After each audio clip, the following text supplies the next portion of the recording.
Hello everyone, welcome to Adyan Guru. I hope you all are doing well. Let's start the Hindu editorial analysis. So the first editorial is Interrupted Growth, How Climate Events are Slowing India's Industrial Momentum. So basically जो India का industrial output है, जो आपके पास की indicator है economic Vitality का, उसमें record किया गया है सिर्फ आपके पास 1.5% ग्रोथ इन जून 2025, जो लोएस्ट है आपके पास 10 मंथ्स में। जो ऑफिशियल एक्सप्लेनेशन दी गई है इसके रिगार्डिंग, उसमें जो है पॉइंट आउट किया गया है बेस इफेक्ट्स को और सप्लाई चेन डिस्ट्रप्शन को as the cause for this growth slow down. But जो आपके पास क्लाइमेट रिलेटेड शॉक्स जो हैं उनको जो है हाईलाइट नहीं करा गया है, जैसे कि फ्लडिंग होगी आपके पास माइंस में, या तो इरेटिक मानसून हो गया आपके पास, जो सिग्निफिकेंट रोल जो है प्ले करते हैं in the cause for a slow down in the growth. ठीक है, जो आपके पास रिफ्लेक्ट कर रहा है एक deeper disconnect between the climate science and the economic policy making. So understanding the crisis, what happened in the June 2025, जो index of industrial production है आपके पास, जो एक कॉम्पोजिट इंडिकेटर है आपके पास, जो मेज़र करता है शॉर्ट टर्म चेंजेस को, volume of production of a basket of industrial product during a given period with respect to the chosen base period. मतलब एक बेस पीरियड में आप जो बास्केट ऑफ इंडस्ट्रियल प्रोडक्ट्स हैं उनकी जो वॉल्यूम में है प्रोडक्शन की, उनमें जो चेंजेस आ रहे हैं शॉर्ट टर्म में, उसको मेज़र करता है आपके पास IIP। ये जो है एक तरह से की इंडिकेटर है परफॉर्मेंस ऑफ इंडस्ट्रियल सेक्टर का इन अ इकोनॉमी। जो IIP है वो स्लो हो चुका है आपके पास 1.5% ग्रोथ के तक। माइनिंग आउटपुट जो है वो फेल हो चुका है आपके पास बाय -8.7%, एंड इलेक्ट्रिसिटी प्रोडक्शन जो है आपके पास वो आपके पास फेल हो चुका है बाय -2.6%। जो मेन रीज़न है आपके पास वो है आपके पास water logging in the coal and in mineral belts due to the early and uneven monsoon, specially in the Odisha, Jharkhand and West Bengal. Infrastructure और कैपिटल गुड्स जो है उन्होंने बेटर करा है, बट जो लार्जली आपके पास गवर्नमेंट एक्सपेंडिचर है आपके पास वो लगा हुआ है आपके पास इंफ्रास्ट्रक्चर में और कैपिटल गुड्स में, ना कि आपके पास प्राइवेट सेक्टर जो है उसका मोमेंटम है। कोर इशू क्या है आपके पास? Missing climate attribution. तो जो क्लाइमेट शॉक्स हैं वो रियल हैं बट इनविजिबल है इन द डाटा। जो इंस्टीट्यूशन है जैसे कि ministry of statistics and RBI, वो जो है लिंक नहीं कर रहे हैं इंडस्ट्रियल स्लो डाउन को to the climate disruptions. Instead जो है वो साइट करते हैं कि हाई बेस इफेक्ट की वजह से, ग्लोबल स्लो डाउन की वजह से, डोमेस्टिक डिमांड कॉन्ट्रैक्शन की वजह से, और क्लाइमेट को जो है वो ट्रीट किया जाता है as an externality not an economic variable. मतलब जो क्लाइमेट चेंज है उसको एज अ रीज़न नहीं देखा जा रहा है ग्रोथ में जो स्लो डाउन हो रहा है उसके लिए। जो आपके पास बेस इफेक्ट है, ग्लोबल स्लो डाउन है और डोमेस्टिक डिमांड में कॉन्ट्रैक्शन हो रही है, उसको जो है कॉज माना जा रहा है by the ministry of statistics and the RBI। So basically base effect क्या होता है आपके पास? बेस इफेक्ट का मतलब है कि आप इम्पैक्ट कर रहे हो, जो आपके पास इम्पैक्ट हो रहा है करंट इकोनॉमिक डाटा में, उसको कंपेयर कर रहे हो आप पुराने ईयर के साथ। मतलब जो ईयर एगो का डाटा है आपके पास उसके साथ जो करंट आपके पास इकोनॉमिक डाटा है उसको कंपेयर कर रहे हो अंडर द अनयूजुअल सर्कमस्टांसिस, और जो एक्सट्रीम वैल्यूज़ है आपके पास प्रीवियस ईयर की। अब ये प्रॉब्लम क्यों है? जो इंडिया है वो among the top 5 most climate vulnerable economies में आता है as per the UNEP and IPCC। So UNEP क्या है आपके पास? United Nations Environment Programme. So UNEP जो है वो रिस्पॉन्सिबल है इन्वायरमेंटल इश्यूज़ के लिए with in the UN system.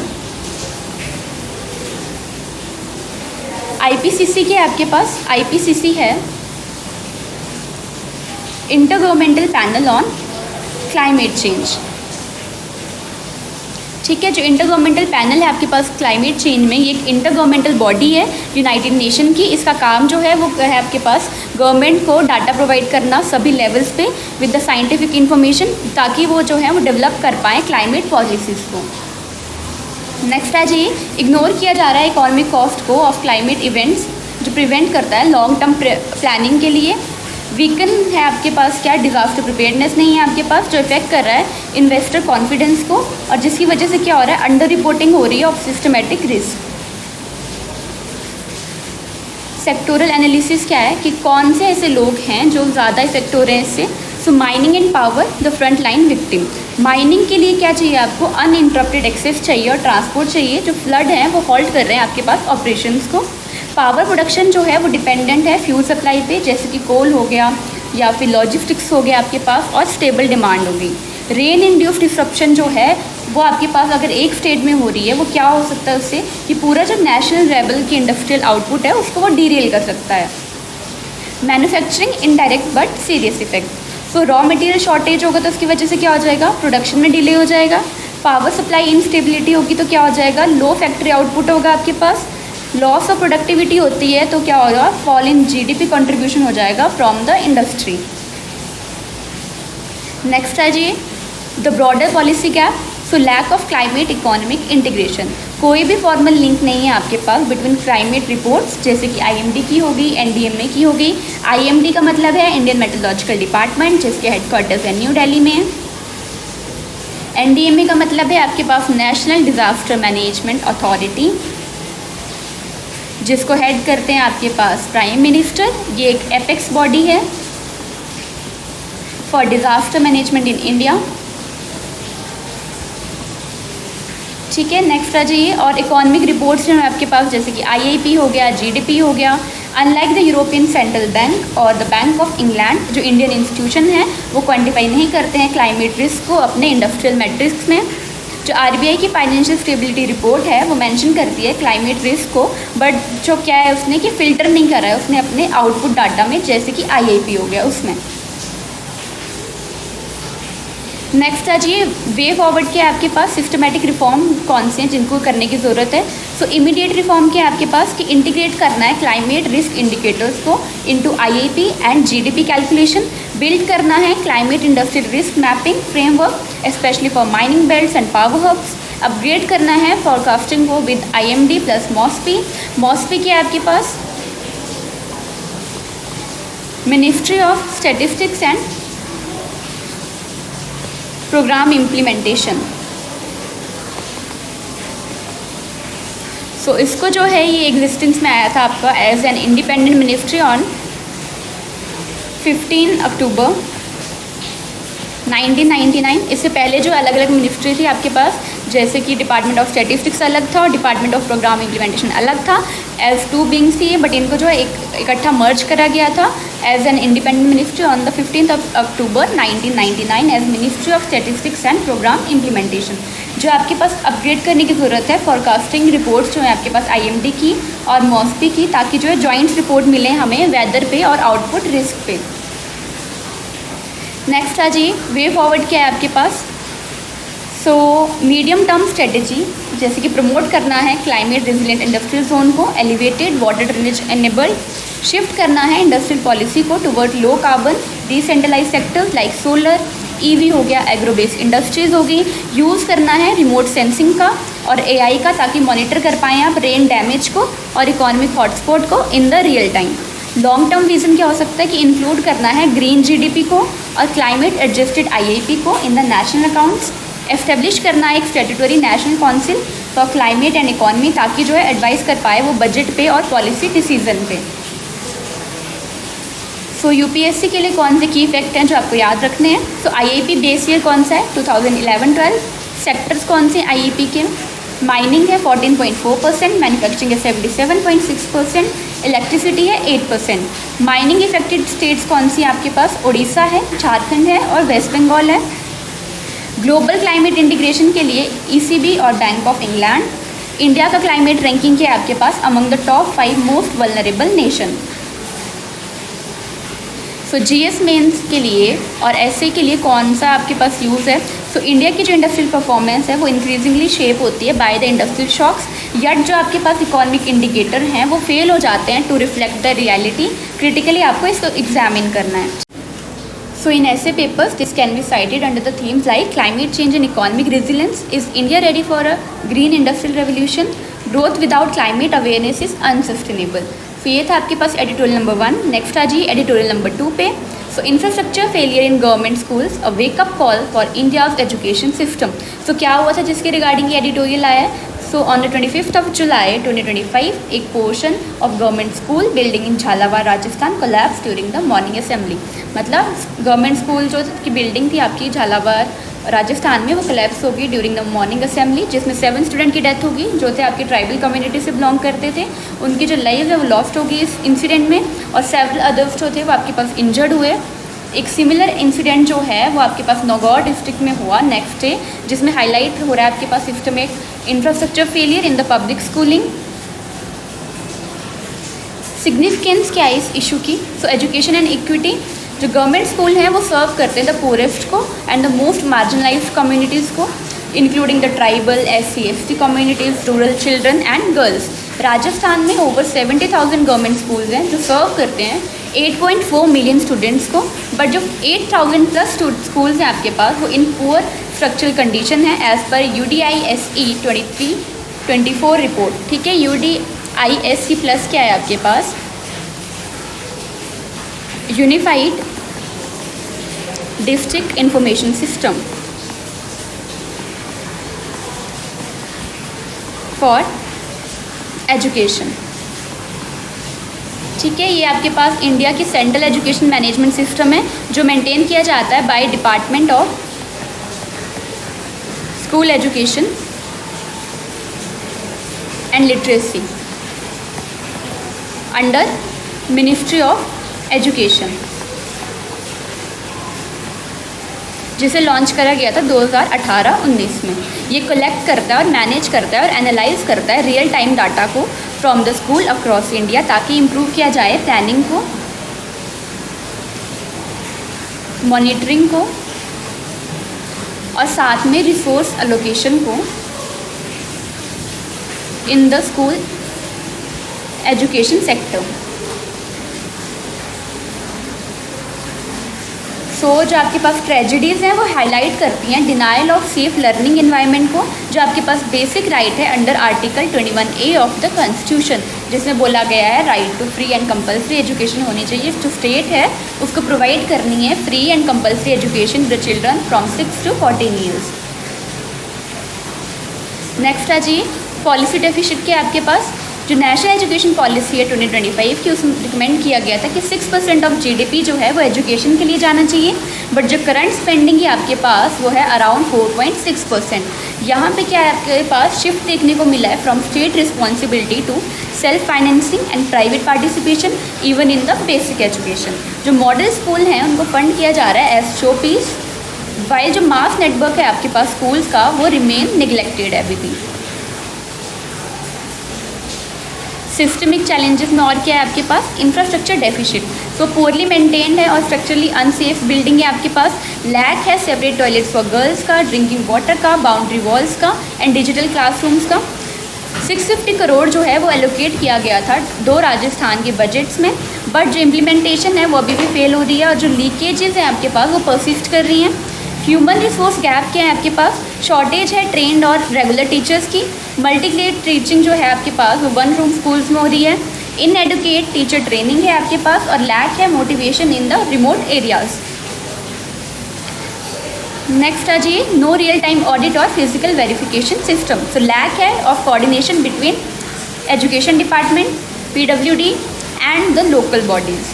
जो झालावाड़ का जो स्कूल वाला इंसिडेंट हुआ है आपके पास, उसको क्या किया गया था? उसको लिफ्टेड भी नहीं करा गया था among the unsafe school, but फिर भी क्या हुआ है वहाँ पे इंसिडेंट हुआ है जो आपके पास एक्सपोज कर रहा है flaws in the assessment mechanism. So national implication क्या है आपके पास?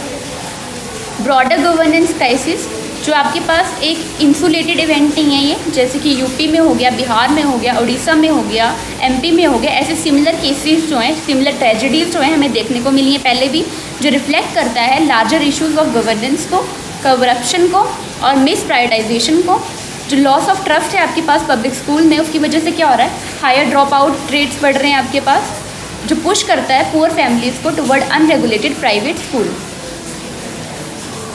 सो नेशनल इम्प्लीकेशन के आपके पास थ्रेट है आपके पास डेमोग्राफिक डिविडेंड के लिए, without safe and quality schooling जो इंडिया का फाउंडेशनल लिटरेसी है, न्यूमरेसी गोल्स जो है आपके पास लाइक अंडर द निपुण भारत आर एट रिस्क। ठीक है, जो निपुण भारत है आपके पास वो क्या है? National initiative for proficiency in reading with understanding and numeracy, जिसे लॉन्च किया गया था by the ministry of education in July 2021। ताकि एड्रेस किया जाए क्रिटिकल गैप्स को in early education. So long term consequence क्या होने वाली है आपके पास, लो स्किल्ड और अनएम्प्लॉयबल यूथ होगी आपके पास, जो वीक करेगा इंडिया की प्रोडक्टिविटी को in the coming decades. Way forward क्या होने वाला है आपके पास, a national call to action. So urgent structural reform की जरूरत है। टाइम बाउंड ऑडिट होना चाहिए सभी गवर्नमेंट स्कूल इंफ्रास्ट्रक्चर का by an independent agency. Create करने की जरूरत है school infrastructure red flag portal under the UDISE+ for real time public data. Ensure करने की जरूरत है utilisation of existing funds with strict monitoring by the local panchayat and parents committees, जैसे कि SMC हो गया आपके पास। SMC का मतलब है school management committee.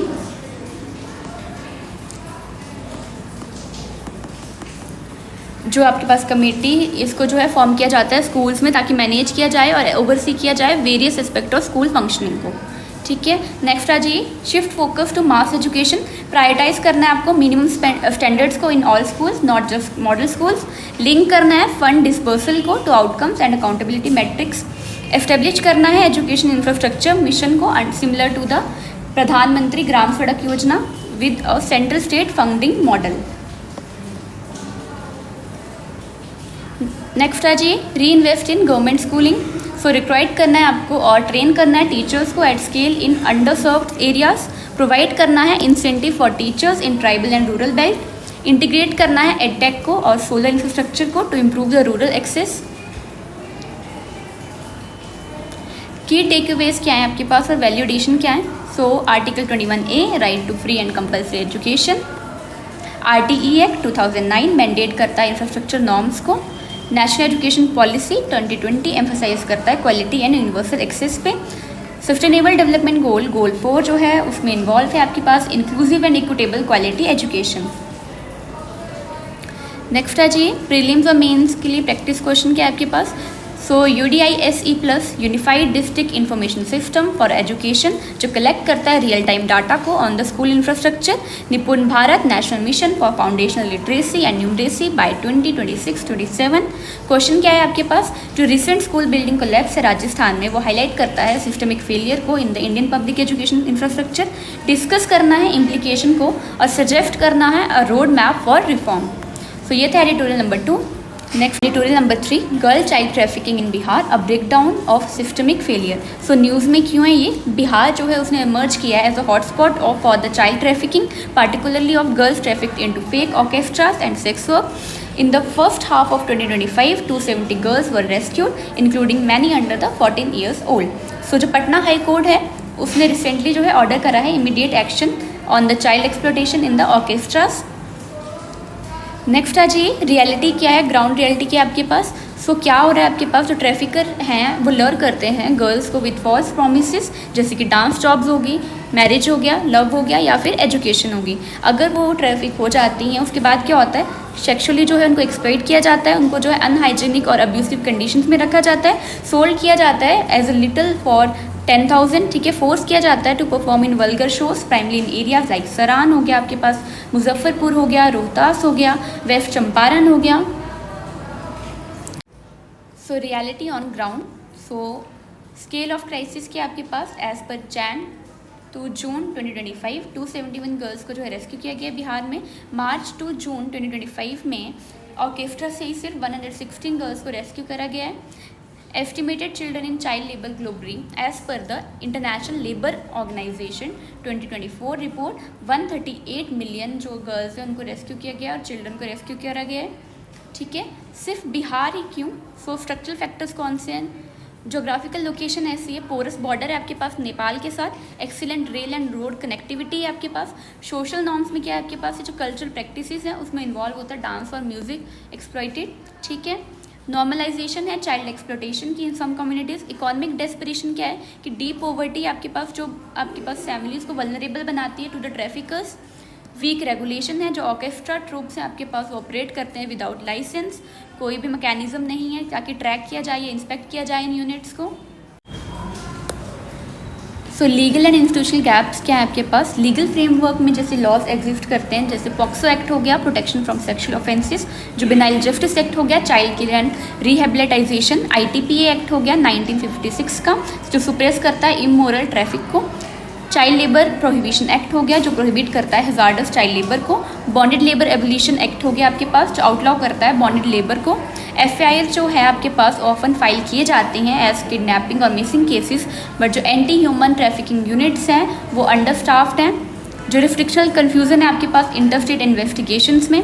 Rescued girls जो हैं वो वापस से जो रिटर्न हो जाती हैं कॉम्प्लिसिट फैमिलीज़ की तरफ। रिहेबिलिटेशन जो है वो वीक है या तो फिर अब्सेंट है। सो सिस्टम जो है वो कैसे फेल हो रहा है, सिस्टमिक फेलियर्स में आ जाइए कि लैक है आपके पास स्कूल मॉनिटरिंग का, कोई भी रेड फ्लैग्स नहीं है व्हेन गर्ल्स गो मिसिंग, ठीक है। पुअर कोऑर्डिनेशन है between police, labour and social departments, कोई भी रियल टाइम डाटा नहीं है मिसिंग चिल्ड्रन के ऊपर, कोई भी ट्रैकिंग नहीं हो रही है आपकी ट्रैफिकिंग नेटवर्क्स की। रिहेबिलिटेशन जो है वो लैक कर रहा है साइको सोशल केयर को, और जो गर्ल्स हैं वो ऑफन जो है री ट्रैफिक हो जाती हैं उसके बाद भी।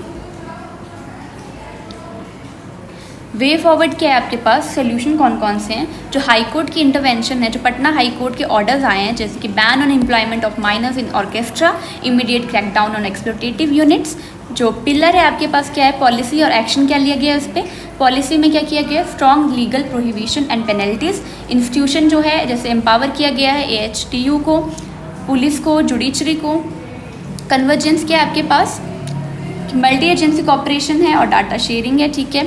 नॉलेज क्या है, community awareness, survivor intelligence. Economic deterrence क्या है, seize assets, make trafficking unviable. Technology में क्या है, यूज़ करने की ज़रूरत है AI को, हीट मैप्स को और डिजिटल केस ट्रैकिंग को।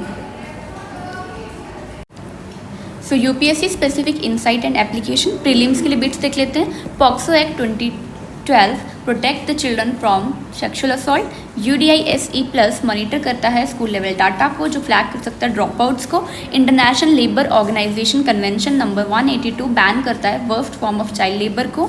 मेंस के लिए GS पेपर 2 और 3 के लिए देख लेते हैं। Despite having one of the most progressive legal framework for child protection, India remains a hotspot for child trafficking. Examine करना है कॉजेज़ को और सजेस्ट करना है हॉलिस्टिक वे फॉरवर्ड। SC के लिए GS वैल्यू कोड के आपके पास, justice is not punishment, it is prevention before harm. The cost of waiting is another lost girl. तो ये था आपके पास editorial number 3। So editorial number 4, contractualisation in the formal manufacturing and productivity in India. जो India की formal manufacturing sector है वो increasingly जो है रिलाई कर रहा है कॉन्ट्रैक्ट लेबर पे, जिसकी वजह से क्या हो रहा है, इनफॉर्मलाइजेशन हो रहा है within the formal sector. जो ट्रेंड है उसके नेगेटिव कंसिक्वेंसेज हैं for productivity, worker welfare and the long term industrial growth. Next आ जाइए की डाटा और ट्रेंड्स के आपके पास। Share of the contract labour as per 1999 to 2000 20% था। Share of contract labour 2022 to 23 40.7% है, जो कि ज़्यादा है आपके पास, मतलब डबल से भी ज़्यादा है आपके पास। पहले कितना था, 20% था, बट अब कितना हो चुका है, 40.7%। राइज जो है ऑब्जर्व किया गया है सभी इंडस्ट्रीज़ में। Based on plant level annual survey of industries ASI data from 1999 to 2019। So firms जो हैं वो प्रेफर क्यों कर रहे हैं आपके पास कॉन्ट्रैक्ट वर्कर्स को। सो परसीव्ड एडवांटेजेस है जैसे कि फ्लेक्सिबिलिटी है, हायरिंग फॉर सीजनल और टेम्परेरी नीड्स, एक्सेस है to specific skills without the long term cost. Actual motivation क्या है आपके पास, कि कॉस्ट कटिंग है आपके पास। रेगुलेटरी इवेजन है, not skill based employment. Contract workers जो हैं वो एक्सक्लूड होते हैं from protection under the industrial disputes act of 1947। So plight of contract workers, indicator contract versus regular workers, wages 2018 to 19, 14.47% lower on average, wage cap in large firms up to 31%, daily cost of employer 24% lower, labor cost gap in the some industries up to 85%. So इसी की वजह से क्या हो रहा है, जो employer है वो कॉन्ट्रेक्चुअल वर्कर्स जो है उनको हायर कर रहा है in the place of regular workers. Implication क्या हो रहा है इसकी वजह से आपके पास। सो जनरल फाइंडिंग्स क्या है आपके पास। So contract labour intensive firms have 31% lower productivity than the regular labour intensive firms. In small firms less than 100 workers 36% lower productivity. In labour intensive industries 42% lower productivity. So इन्हीं को क्यों choose किया जा रहा है, हाई टर्नओवर है, लो loyalty है आपके पास, पुअर ट्रेनिंग इन्वेस्टमेंट है, प्रिंसिपल एजेंट प्रॉब्लम जो है between the contractor and employer, low innovation है due to an unstable workforce. ये आपके पास क्या है, आपके पास प्रॉब्लम्स हैं with the regular workers. So exceptions, high skill CLI firms, 5 to 20% higher productivity. Large capital intensive CLI firms 17% higher productivity, but these only form approximately 20% of the sector. आ जाइए पॉलिसी लैंडस्केप के आपके पास. So labour code on industrial relation 2020 allows the direct fix term hiring, no third party. Mandate करता है statutory benefits को for fix term workers, but इसको जो है अभी तक इम्प्लीमेंट नहीं किया गया. कंसर्न कि आपके पास इंक्रीज कर सकता है इनफॉर्मलाइजेशन को under the guise of flexibility. Suggested measures क्या हैं आपके पास.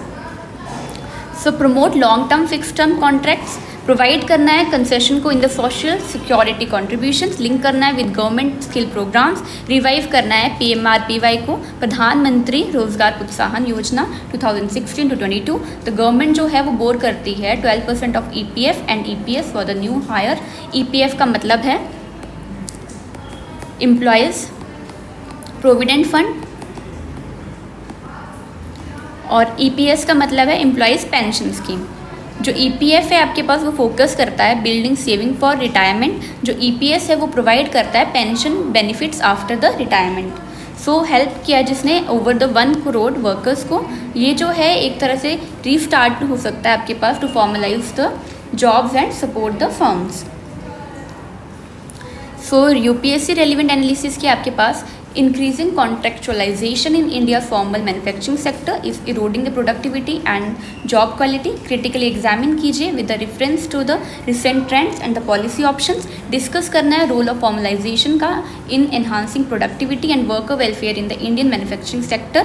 Conclusion क्या है आपके पास कि जो इंडिया का इनफॉर्मलाइजेशन है फॉर्मल सेक्टर जॉब का वो सिर्फ एक लेबर राइट इशू नहीं है आपके पास, बट एक बैरियर है to productivity and economic growth. जो सस्टेनेबल डेवलपमेंट है उसके लिए आपके पास बैलेंस अप्रोच की ज़रूरत है जिसमें आपको इंश्योर करना है फ्लेक्सिबिलिटी फॉर फर्म्स, वाइल जो आपके पास जो है वर्कर को प्रोटेक्ट भी करना है और इन्वेस्ट भी करना है अपने स्किल्स में भी. सो ये था आपके पास editorial number 4. So that's all for today. I hope आपको समझ आया होगा एंड प्लीज़ लाइक करें, कमेंट करें एंड सब्सक्राइब करें आर्यन सुगुरु को. एंड PDF का लिंक जो है डिस्क्रिप्शन बॉक्स में दिया गया है, आप जाके देख सकते हैं. Thanks for watching and have a good day.